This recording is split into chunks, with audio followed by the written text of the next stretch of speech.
Halo semua, selamat datang di channel kami, Jurnal Kriminal bersama saya Tika Hwalo. Bagi Anda yang menyukai pembahasan tentang kasus-kasus kriminal, kami sengaja membangun channel ini untuk Anda. Jangan lupa untuk mendukung channel kami dengan cara subscribe, like, komen, dan share ke media sosial yang Anda punya.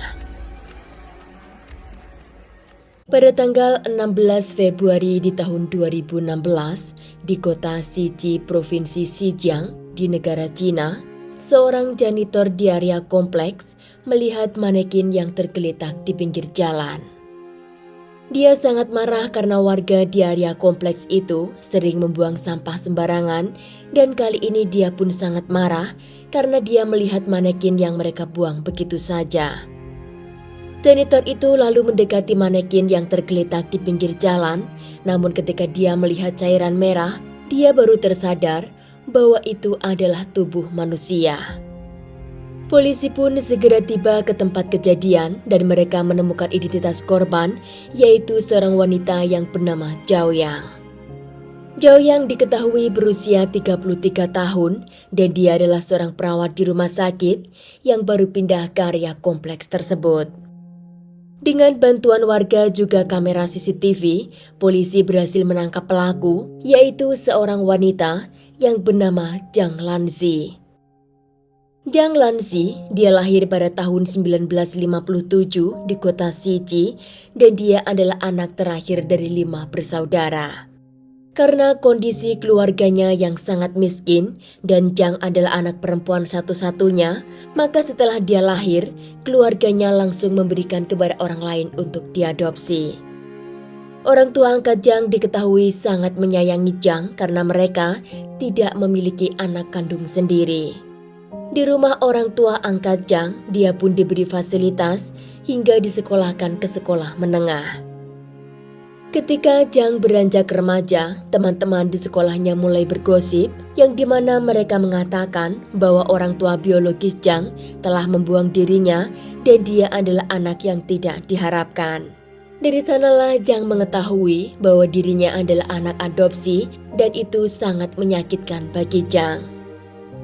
Setelah Zhang lulus sekolah, dia memilih untuk bekerja sebagai marketing dan di tempat kerjanya, dia bertemu dengan pria yang bernama Wu Jiali.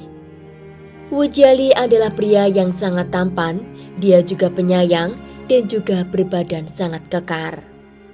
Mereka pun akhirnya menikah dan memiliki anak laki-laki yang lahir pada tahun 1982 dan anak laki-laki itu mereka beri nama Wudong. Setelah kelahiran Wudong, Zhang tidak mau bekerja dan sepenuhnya dia menjaga anak laki-laki mereka. Kesibukannya di rumah mengurus urusan rumah tangga, Zhang merasa bahwa dunia luar telah melupakan dirinya. Apalagi perubahan tubuhnya yang tidak ideal lagi membuat Zhang semakin sedih.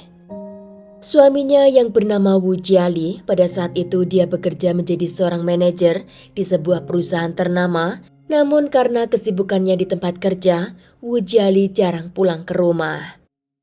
Zhang berusaha menenangkan perasaannya dan tetap mengira bahwa suaminya sibuk bekerja untuk keluarga. Suatu hari Zhang menemukan bukti perselingkuhan suaminya, namun Zhang memutuskan untuk tidak bercerai. Pasangan ini akhirnya memilih pisah rumah saja dan Zhang masih fokus untuk mengurus anak laki-lakinya. Zhang selalu mengatakan hal yang buruk kepada anak laki-lakinya tentang ayah kandungnya karena Zhang berharap anaknya akan membenci ayah kandungnya dan dia juga akan membalas dendam bagaimana suaminya akan kehilangan anak tercintanya. Zhang juga melarang anaknya bermain dengan mainan yang telah dibelikan oleh ayah kandungnya. Suatu hari Wudong bertemu dengan ayah kandungnya tanpa sepengetahuan Zhang. Namun lama-kelamaan setelah Zhang mengetahui hal tersebut, dia pun sangat marah dan di sana Wudong berjanji bahwa dia tidak akan membuat ibunya kecewa lagi, maka dia memilih untuk tidak menemui ayah kandungnya. Ketika Wudong beranjak remaja, diketahui anak laki-laki ini sangat menurut dan hanya melakukan apa yang dikatakan ibunya. Setelah Wudong lulus kuliah, dia pun mendapat kerja di agen pemerintah Dan dengan uang yang dia miliki, dia membeli sebuah apartemen yang sangat mewah untuk dia tinggali bersama dengan ibunya. Jang yang melihat anaknya semakin tampan dan juga sudah mapan, dia mau anak laki-lakinya tersebut mendapatkan wanita yang sangat perfect.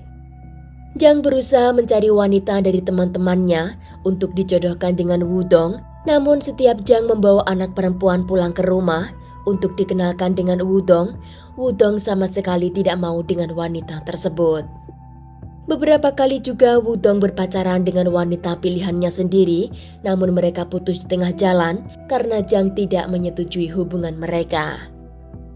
Suatu hari di tahun 2010, Wudong yang sudah berusia 28 tahun, dia bertemu dengan seorang wanita bernama Zhao Yang, yang pada saat itu Zhao Yang juga berusia 28 tahun. Wudong dan Zhao Yang saling jatuh cinta dan mereka memutuskan untuk segera menikah saja. Ketika Wudong membawa calon istrinya pulang ke rumah, ibunya yang bernama Jang sama sekali tidak menyetujui hubungan mereka. Menurut Jang, calon menantunya itu berbadan sangat pendek dan usianya sudah tua. Begitu juga dengan gajinya yang menjadi seorang perawat di rumah sakit. Menurut Jang itu sangat kecil dan juga karena Zhao Yang tidak memiliki saudara laki-laki. Jang tidak mau jika anak laki-lakinya nanti setelah dia menikah, dia pun harus membantu orang tua Zhao Yang. Di sisi lain, Wudong tidak mempedulikan saran ibunya karena dia merasa bahwa Zhao Yang adalah wanita yang selama ini dia nanti. Jang menyuruh anaknya untuk segera mengakhiri hubungan mereka, begitu juga Jang menyuruh Zhao Yang untuk segera meninggalkan anak laki-lakinya. Jang membuat drama besar di mana dia sering berpura-pura sakit dan menyuruh anak laki-lakinya untuk menjaganya setelah dia pulang kerja. Wudong tahu bahwa ibunya seringkali bersandiwara hingga akhirnya demi kebahagiaan ibu kandungnya, Wudong pun membuat cerita palsu bahwa dia telah putus dengan Zhao Yang. Dan seketika ibunya pun sembuh dan terlihat sangat bahagia. Berbeda halnya dengan ayah Wudong yang sangat menyukai hubungan anaknya dengan Zhao Yang karena menurut Wu Jiali, Zhao Yang adalah wanita yang sangat sopan dan juga wanita yang lemah lembut. Bahkan ayahnya pun bersedia membiayai pernikahan mereka nanti jika memang mereka menginginkan untuk menikah. Mendengar berita bahwa anaknya masih bersatu dengan Zhao Yang, Jang pun menjadi sangat kecewa. Jang merasa setelah dibuang oleh orang tua biologisnya, dicampakkan oleh suaminya, dan kini dia merasa anak satu-satunya akan meninggalkan dirinya. Setelah Wudong menikah dengan Zhao Yang, Wudong membeli sebuah apartemen baru dan tinggal bersama dengan istrinya. Namun entah apa yang terjadi, Jang tiba-tiba menjual apartemennya sendiri dan memutuskan untuk pindah ke rumah anak laki-lakinya. Sebenarnya Wudong dan Zhao Yang sangat terbuka menerima kedatangan Jang di rumah tersebut, namun yang tidak mereka tahu, niat Jang untuk masuk ke rumah itu hanya untuk menghancurkan rumah tangga mereka. Jang selalu komplain dengan keadaan rumah, cara berpakaian Zhao Yang, dan juga cara memasaknya. Bahkan seringkali jika anak laki-lakinya tidak ada di rumah, Jang akan memperlakukan menantunya itu seperti layaknya seorang pembantu. Ketika Zhao Yang bersama suaminya di dalam kamar, Jang akan masuk begitu saja tanpa mengetuk pintu karena Jang telah memiliki semua kunci di rumah tersebut. Wudong seringkali memarahi ibunya atas perlakuan yang tidak benar itu, namun Jang tetap melakukan hal yang sama. Di bulan Februari di tahun 2012, Zhao Yang melahirkan anak laki-laki dan Jang terlihat sangat bahagia mendapat cucu laki-laki. Namun sayangnya, kecemburuan Jang semakin memuncak kepada menantunya ketika Wudong memanjakan istri tercintanya. Setelah melahirkan beberapa bulan, Zhao Yang harus kembali kerja ke rumah sakit dan bayi tersebut dijaga oleh neneknya. Zhao Yang sering membelikan hadiah kepada ibu mertuanya seperti baju, make up, dan juga perhiasan sebagai tanda terima kasihnya telah menjaga anak tercintanya, namun Jang sama sekali tidak menghargai pemberian tersebut. Wudong sangat menyayangi istri dan juga anaknya, dan hubungan dekat mereka itu membuat Jang semakin terluka. Zhao Yang bekerja pada malam hari di sebuah rumah sakit, dan karena keadaan tersebut membuat Zhao Yang sangat kecapean. Jang tidak kehilangan akal dan menggunakan kesempatan itu untuk mendekati anak laki-lakinya. Ketika Zhao Yang bekerja di rumah sakit, Jang akan tidur di ranjang yang sama dengan anak laki-lakinya dengan alasan agar anaknya bisa tidur dengan nyenyak dan dia bisa mengawasi cucunya malam hari. Ketika Zhao Yang mengetahui jika mertuanya telah tidur bersama dengan suaminya di dalam ranjang tersebut, dia pun langsung meminta izin kepada atasannya di rumah sakit untuk mengubah jam kerjanya siang hari. Ternyata Zhao Yang diberi izin dan kini Zhao Yang akan bekerja pada siang hari. Pada malam hari, Wudong dan Zhao Yang sering menghabiskan waktunya nonton, juga makan malam bersama. Namun kebahagiaan keluarga kecil ini sangat tidak disukai oleh Jang. Jang diam-diam menemui atasan Zhao Yang yang ada di rumah sakit, dan di sana dia meminta agar menantunya itu dimasukkan ke shift malam seperti sebelumnya. Atasan Zhao Yang pun sangat syok mendengar permintaan mertua Zhao Yang, dan dia pun langsung mengatakan itu kepada Zhao Yang. Keluarga besar Zhao Yang seringkali memberikan saran kepadanya agar mereka bercerai atau setidaknya mereka berpisah dengan ibu mertuanya. Kala itu Wudong dan Zhao Yang belum mengambil keputusan karena anaknya masih kecil dan juga mereka butuh biaya besar. Suatu hari Zhao Yang pulang kerja lebih awal karena dia tidak merasa enak badan, dan hari itu dia melihat mertua laki-lakinya datang ke rumah untuk bermain dengan cucunya. Di rumah itu terdapat Jang, namun Jang tidak tahu jika Zhao Yang sudah ada di kamarnya. Jang dan mantan suaminya yang bernama Wu Jiali tiba-tiba di ruang tamu mereka bertengkar, dan di sela-sela kemarahan Wu Jiali dia mengatakan bahwa Jang adalah wanita yang sangat kejam yang telah membunuh ibu angkatnya. Zhao Yang sangat syok mendengar pernyataan tersebut dan dia langsung menghubungi keluarganya. Namun yang membuatnya lebih syok, ternyata keluarganya semua tahu tentang rumor tersebut. Namun keluarganya tidak mau mengatakan kepada Zhao Yang karena Zhao Yang sangat mencintai Wudong. Menurut keluarga Zhao Yang, ketika Wudong melamar anaknya, dia sudah diperingatkan beberapa orang tentang kelakuan Jang kepada ibu angkatnya. Menurut cerita mereka, setelah ayah angkat Jang meninggal, Jang harus mengurus rumah tangganya dan juga mengurus ibu angkatnya yang pada saat itu sedang tidak enak badan. Jang merasa bahwa ibu angkatnya telah menjadi beban dalam hidupnya, maka dia akan menjenguk ibu angkatnya, dan di sana dia memberikan obat tertentu yang diduga adalah racun hingga mengakibatkan ibunya meninggal dunia. Jang pada saat itu langsung meminta untuk mengkremasi jasad ibu angkatnya, dan sebulan kemudian Jang baru mengabari keluarga lainnya atas kematian ibu angkatnya tersebut. Jang terlihat sangat ragu dan mencurigakan karena dia tidak bisa menjelaskan apa penyebab kematian ibu angkatnya, dan semua orang mengira bahwa Jang ada di balik kematian ibu angkatnya. Setelah mengetahui hal tersebut, Zhao Yang sangat ketakutan dan dia meminta kepada suaminya untuk segera pindah dari apartemen tersebut, atau jika tidak, dia akan segera menggugat cerai.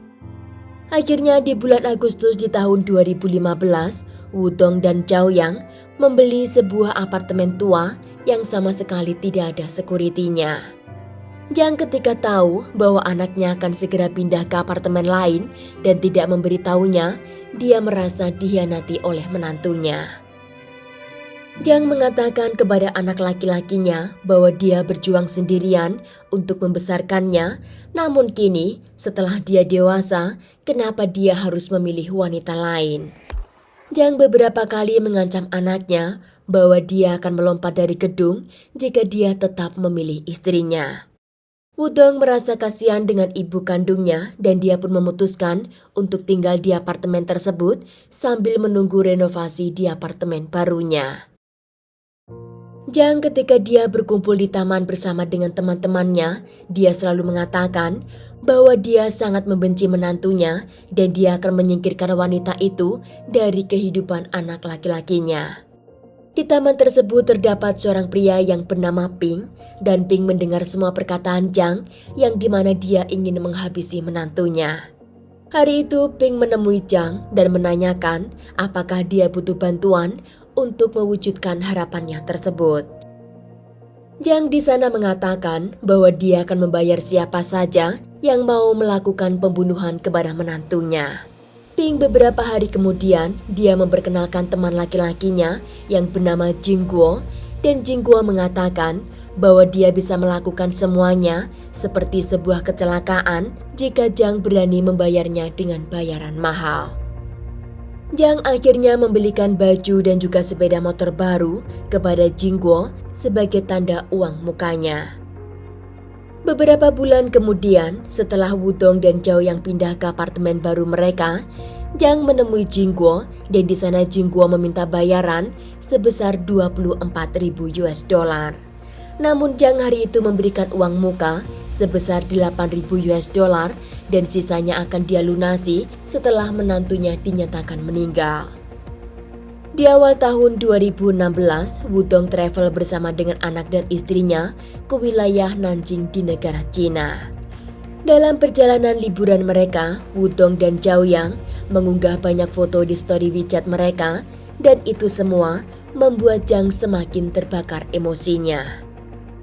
Pada tanggal 16 Februari di tahun 2016, di malam tahun baru Cina, Jiang dan Jingguo mendatangi area di mana Wudong dan menantunya tinggal untuk melihat situasi di area itu. Keesokan harinya pada pukul 6 pagi, mereka pun kembali ke sana untuk melihat keberangkatan Zhao Yang ke tempat kerja. Ketika Zhao Yang keluar dari apartemennya, Jingguo merayu korban untuk dia berhenti di belokan yang sepi. Tanpa korban sadari, setelah dia berhenti di sana, Jingguo langsung menyerang korban dengan menggunakan senjata tajam. Jingguo setelah melakukan penyerangan kepada korban, dia langsung melarikan diri. Namun berbeda dengan Jiang, dia ingin meyakinkan bahwa menantunya harus meninggal di tempat tersebut, maka dia mengambil pisau satunya lagi dan menusuk dada korban sebanyak 4 kali. Jiang kini yakin bahwa menantunya sudah meninggal, maka dia membersihkan bajunya dan segera naik ke apartemen untuk melihat cucu tercintanya. Setelah janitor menemukan jasad Zhao Yang, Wudong pun turun ke jalan untuk melihat bagaimana keadaan istrinya. Jiang di sana terlihat sangat tenang sambil menggendong cucunya yang kala itu berusia 4 tahun. Wudong dan Jiang dibawa ke kantor polisi untuk dimintai keterangan tentang apa yang kemungkinan terjadi pada korban. Polisi yang sudah melihat kamera CCTV, mereka pun tahu bahwa Jiang ada di balik pembunuhan menantunya. Desakan polisi di ruang interogasi membuat Jiang mengatakan nama Jingguo, dan malam itu juga Jingguo berhasil ditangkap oleh polisi. Jiang mengatakan bahwa dia membunuh menantunya karena mantan suaminya Wu Jiali telah memprovokasinya hingga membuat dia mengambil keputusan untuk membunuh korban. Wudong di sana terlihat tidak percaya mendengar pengakuan ibu kandungnya yang dimana dia adalah otak pembunuhan istrinya. Wudong telah kehilangan istri tercintanya, begitu juga dengan anaknya yang berusia 4 tahun. Kini dia harus hidup tanpa sosok seorang ibu. Wudong akhirnya meninggalkan ibunya di ruang interogasi itu tanpa dia memandang wajah ibunya. Pada tanggal 24 Oktober di tahun 2016, pengadilan di Provinsi Zhejiang mengumumkan dakwaan kepada Jiang Lanzi. Di sana Jiang Lanzi dijatuhi hukuman mati karena dia telah merencanakan pembunuhan tersebut, begitupun Jingguo, dia juga dijatuhi hukuman mati. Sedang pria yang bernama Ping yang mengenalkan Jingguo kepada Jiang Lanzi, dia mendapat hukuman 8 tahun penjara. Jiang mengatakan untuk yang terakhir kalinya sebelum dia dieksekusi bahwa dia tidak menyesal telah mengakhiri Zhao Yang karena menurut Jiang dia adalah wanita yang telah merebut anaknya. Justru yang sangat dia sesalkan, kenapa anaknya Wudong dan mantan suaminya Wu Jiali tidak sama sekali membelanya di pengadilan, padahal dia hanya hidup untuk mereka berdua. Sekian kasus hari ini, jangan lupa tinggalkan like dan komen. Jika Anda tidak keberatan, klik tombol subscribe untuk mendukung channel kami. Terima kasih saya ucapkan kepada Anda para subscribers. Sekian, sampai jumpa di kasus berikutnya.